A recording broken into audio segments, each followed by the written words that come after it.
Secretary of State Rex Tillerson is in Japan on his first visit there as diplomat. It's part of a three-nation tour of Asia amid growing concerns about North Korea and how the U.S. will protect its allies. When he leaves Japan, he will go to Seoul, South Korea, and Beijing, China. Adriana Diaz is in Tokyo, where she questioned Tillerson on his approach to North Korea. Adriana, good morning. Good morning. Breaking with decades of precedent, the Secretary of State traveled here with just one reporter on his plane, one from a conservative website, rather than the press corps that follows him. He only had one scheduled press conference for this 5-day trip, where he laid out a new strategy, the call for a new strategy on North Korea. Secretary of State Rex Tillerson is on a mission to find a way out of the region's most pressing problem, an increasingly aggressive and capable North Korea. Just last week, North Korea test-fired missiles that landed in the Sea of Japan, rattling Japan, which hosts more than 50,000 U.S. troops. In the face of this ever-escalating threat, it is clear that a different approach is required.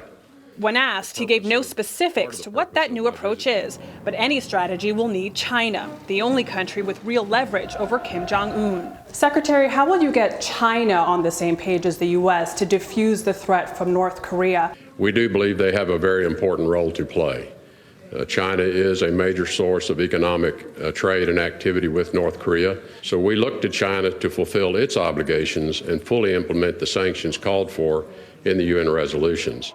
Tomorrow, Tillerson travels to South Korea, which is in political turmoil after its president was impeached last week over a corruption scandal. The U.S. is currently deploying a controversial missile interception system there known as THAAD, which could be halted by South Korea's next leader.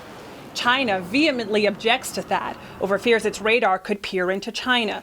But cohesion is needed between China, the U.S., and South Korea to deal with the North.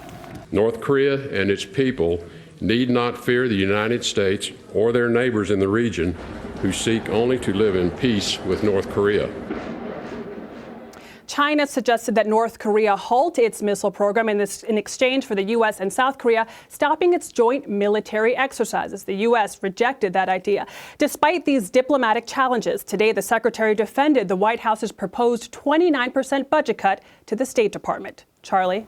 Adriana Diaz in Tokyo. Thank you.